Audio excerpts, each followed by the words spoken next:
Assalamualaikum warahmatullahi wabarakatuh. Semangat pagi anak-anak hebat. Alhamdulillah, hari ini kita berjumpa lagi dalam pembelajaran tematik. Ustazah berdoa semoga kita semua dalam keadaan sehat dan tetap semangat mengikuti pelajaran hari ini. Hari ini kita akan belajar tema 7, subtema 2, pembelajaran 5 dan 6. Sebelum kita mulai pembelajaran, mari kita baca basmalah terlebih dahulu. Bismillahirrahmanirrahim. Anak-anak, sudah siap untuk belajar hari ini? Mari kita mulai pembelajaran kita hari ini.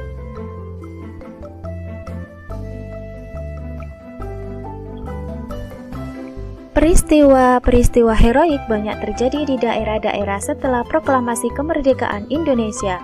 Para pejuang dengan gagah berani dan pantang menyerah berusaha mengusir Jepang dari Indonesia. Semangat dan sukacita menyambut proklamasi kemerdekaan sangat terasa di seluruh penjuru Indonesia. Semangat tersebut diikuti oleh keinginan yang kuat untuk mengusir Jepang dari Indonesia. Seberapapun kuatnya tentara Jepang yang dipersenjatai lengkap dan modern, tidak menyurutkan nyali dan tekad pejuang-pejuang Indonesia. Dengan gagah berani dan jiwa pantang menyerah yang berkobar-kobar, pejuang-pejuang Indonesia terus menentang dan melakukan berbagai macam perlawanan terhadap Jepang. Nah, ayo rasakan semangat gagah berani dan pantang mundur para pejuang Indonesia tersebut dengan menyanyikan lagu Maju Tak Gentar berikut ini.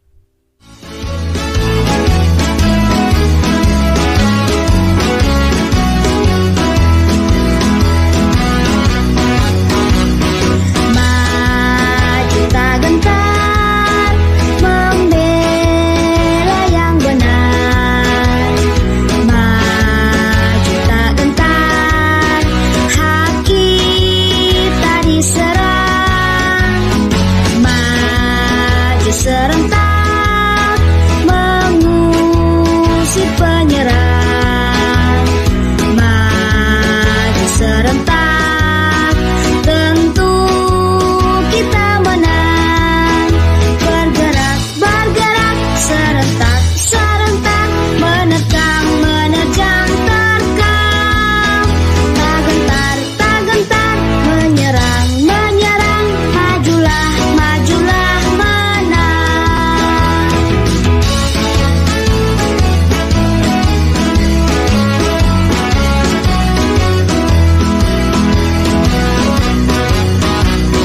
Maju tak gentar, membela yang benar.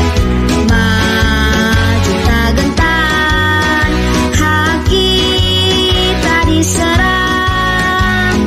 Maju serentak, mengusir penyerang. Maju serentak, tentu kita menang. Bergerak, bergerak, serentak, serentak, menerkam, menerjang, terkam. Tak gentar, tak gentar, menyerang, menyerang, majulah, majulah, menang.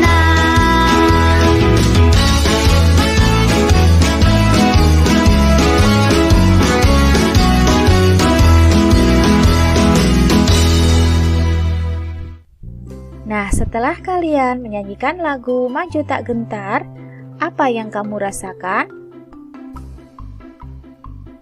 Merasa sangat bersemangat tak gentar dan menimbulkan rasa cinta pada negara semakin bertambah, serta mengingatkan kembali jasa para pahlawan yang telah berjuang berperang sampai titik darah penghabisan untuk negara ini.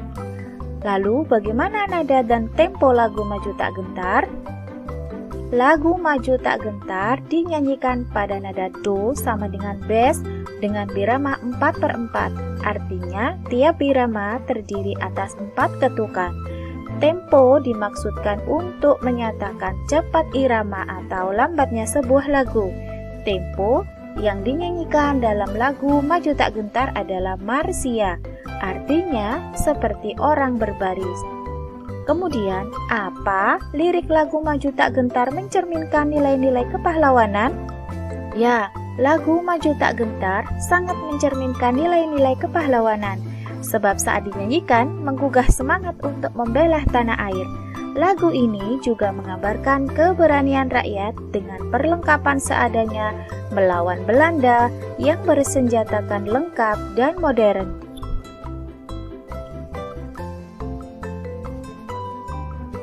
Sejak pembacaan teks proklamasi oleh Soekarno-Hatta, gaung proklamasi terdengar di mana-mana. Namun, belum lama menikmati kemerdekaan, bangsa Indonesia sudah dihadapkan dengan perjuangan mempertahankan kemerdekaan. Perjuangan itu dikarenakan Belanda ingin menjajah Indonesia lagi. Belanda datang ke Indonesia dengan membonceng tentara sekutu pimpinan Inggris. Akibatnya, pertempuran terjadi di mana-mana. Korban pun banyak berjatuhan. Perjuangan mempertahankan kemerdekaan Indonesia dibagi menjadi 1.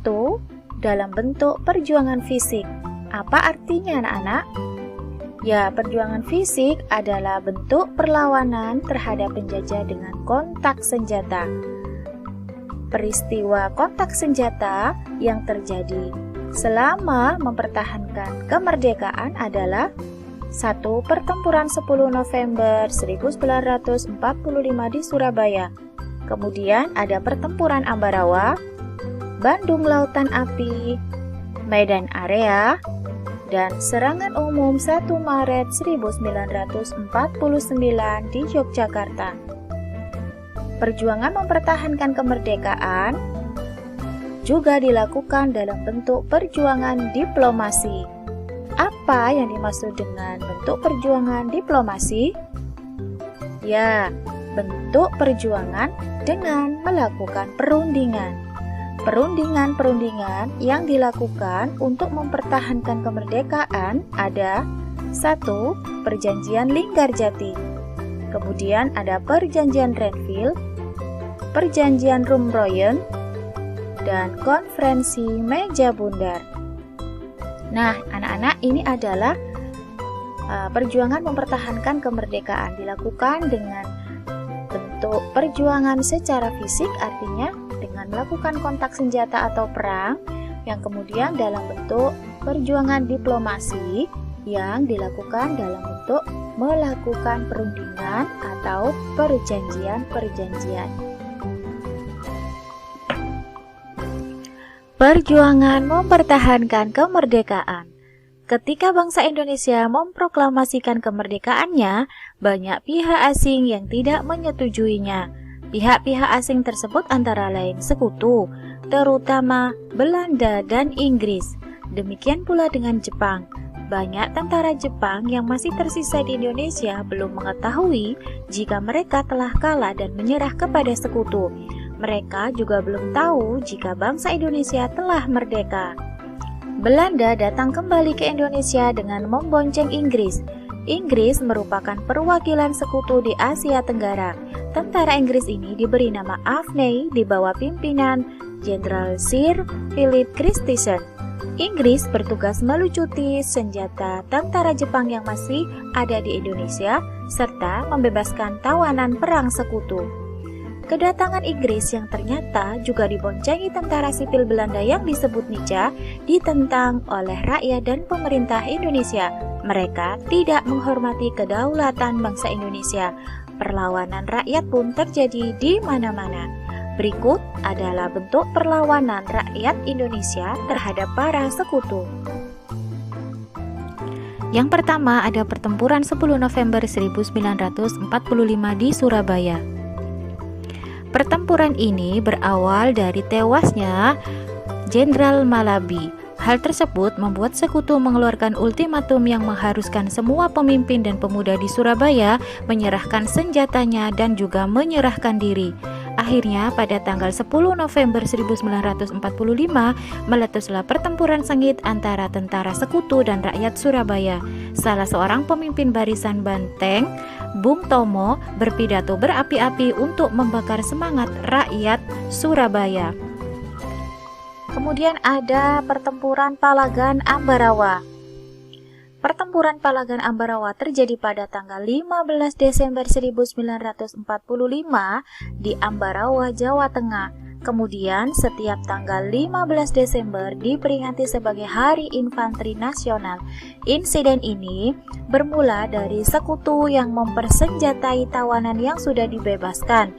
Sekutu juga membebaskan orang-orang Belanda secara sepihak.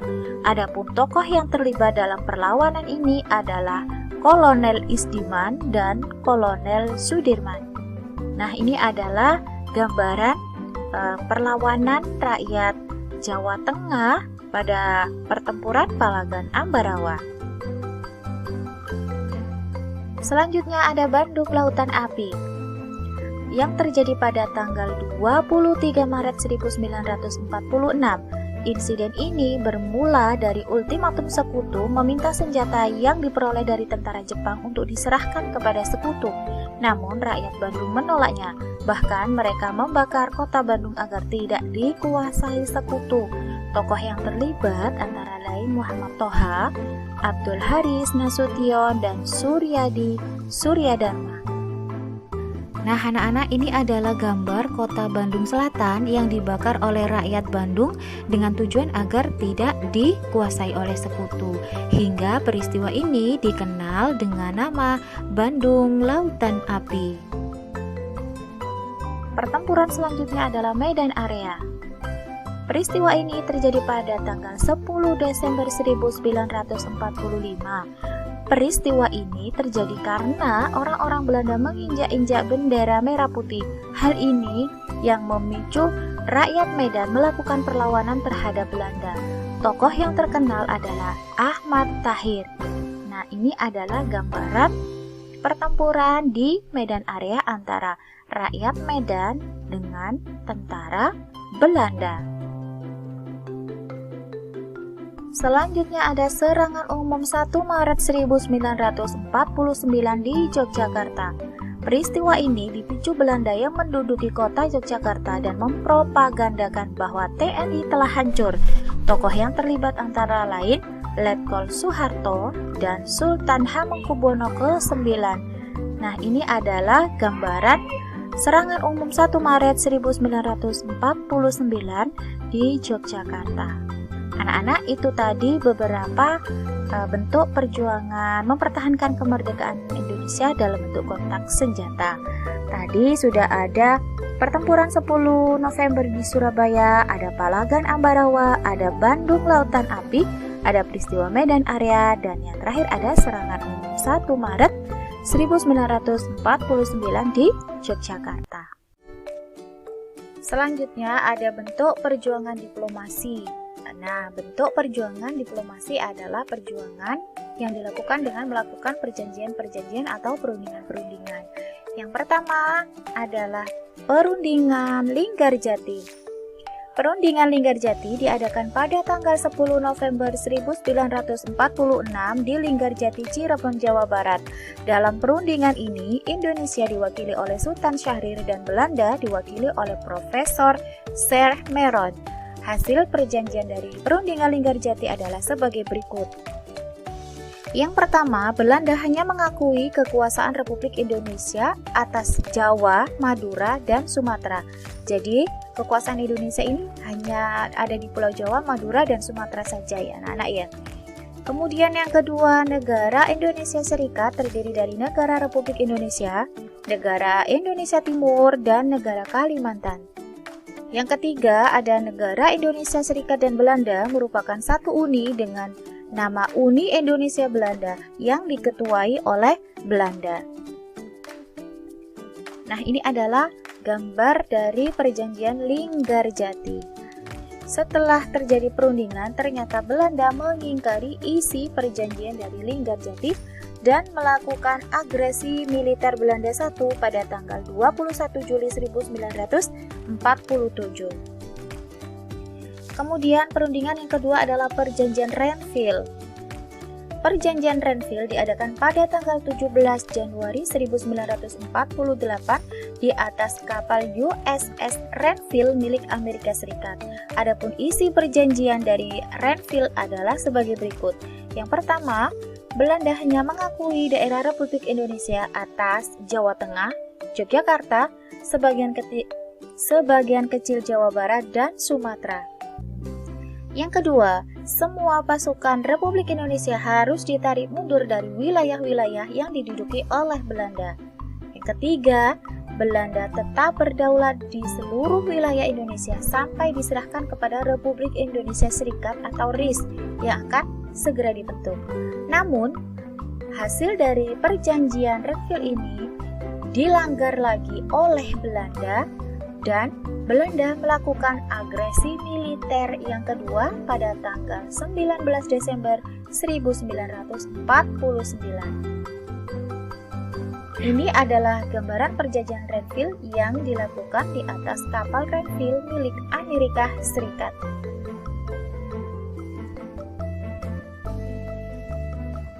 Yang ketiga ada Perjanjian Rumroyen. Perjanjian ini diadakan pada tanggal 17 April 1949 di Jakarta. Indonesia diwakili oleh Muhammad Rum dan Belanda diwakili oleh Van Rooyen. Nah, isi dari perjanjian Rumroyen adalah sebagai berikut. Yang pertama, pemerintah Indonesia dikembalikan ke Yogyakarta. Yang kedua, menghentikan gerakan militer dan mengembalikan tawanan. Kemudian yang ketiga, Republik Indonesia sebagai bagian dari negara Indonesia Serikat. Isi perjanjian Rumroyen yang keempat adalah akan segera dilaksanakan konferensi meja bundar. Nah, ini adalah gambaran peristiwa perjanjian Rumroyen yang dilakukan di Jakarta antara Belanda dengan Indonesia. Selanjutnya ada konferensi meja bundar atau KMB. KMB dilaksanakan di Den Haag, Belanda pada tanggal 23 Agustus sampai 2 November 1949. Delegasi Belanda dipimpin oleh Van Marseveen, delegasi BFO atau Badan Musyawarah Negara-Negara Federal dipimpin oleh Sultan Hamid II. Adapun hasil KMB adalah sebagai berikut. Yang pertama, Belanda akan menyerahkan sepenuhnya kedaulatan kepada Republik Indonesia Serikat pada akhir bulan Desember 1949. Yang kedua, penyelesaian masalah Irian Barat ditunda setahun kemudian setelah penyerahan kedaulatan pada Republik Indonesia Serikat. Yang ketiga, Republik Indonesia Serikat dan Belanda membentuk uni yang dipimpin oleh Ratu Belanda berdasarkan kerjasama sukarela dan sederajat. Kemudian isi dari konferensi meja bundar yang keempat adalah Republik Indonesia Serikat harus membayar utang kepada Belanda sejak tahun 1942, pembubaran KNIL dan memasukkan anggota KNIL ke ABRIS. Isi perjanjian yang keenam adalah kapal-kapal perang Belanda ditarik kembali dari Indonesia. Kemudian yang terakhir, Konstitusi Republik Indonesia Serikat dipermaklumkan kepada Kerajaan Belanda. Nah, ini adalah gambaran konferensi meja bundar yang dilakukan di Belanda. Sesuai hasil kesepakatan dalam KMB tanggal 27 Desember 1949 diadakan upacara pengakuan kedaulatan dari pemerintah Indonesia kepada Republik Indonesia Serikat. Namun sebelumnya pada tanggal 17 Desember 1949 diadakan pelantikan Presiden Republik Indonesia Serikat yaitu Insinyur Soekarno. Pada tanggal 20 Desember 1949, Dr. Andes Muhammad Hatta dilantik sebagai Perdana Menteri Republik Indonesia Serikat. Pengakuan kedaulatan Indonesia dilaksanakan di Belanda dan di Indonesia. Wakil Indonesia yang menandatangani pengakuan kedaulatan di negara Belanda adalah Dr. Andes Muhammad Hatta dan wakil dari Belanda adalah Ratu Juliana. Adapun proses penandatangani di Indonesia, pihak Belanda diwakili oleh Loving dan wakil Indonesia adalah Sultan Hamengkubuwono ke-9. Dengan adanya pengakuan kedaulatan tersebut, berakhirlah penjajahan dan kekuasaan Belanda atas Indonesia. Peristiwa tersebut juga menandai berdirinya Negara Republik Indonesia Serikat atau RIS. Nah, anak-anak, itu tadi adalah bentuk perjuangan mempertahankan kemerdekaan Indonesia dalam bentuk diplomasi atau perjanjian atau perundingan-perundingan. Kemerdekaan yang diperoleh bangsa Indonesia merupakan hasil perjuangan para pahlawan. Oleh sebab itu, kita harus menghormati dan menghargai jasa-jasa mereka.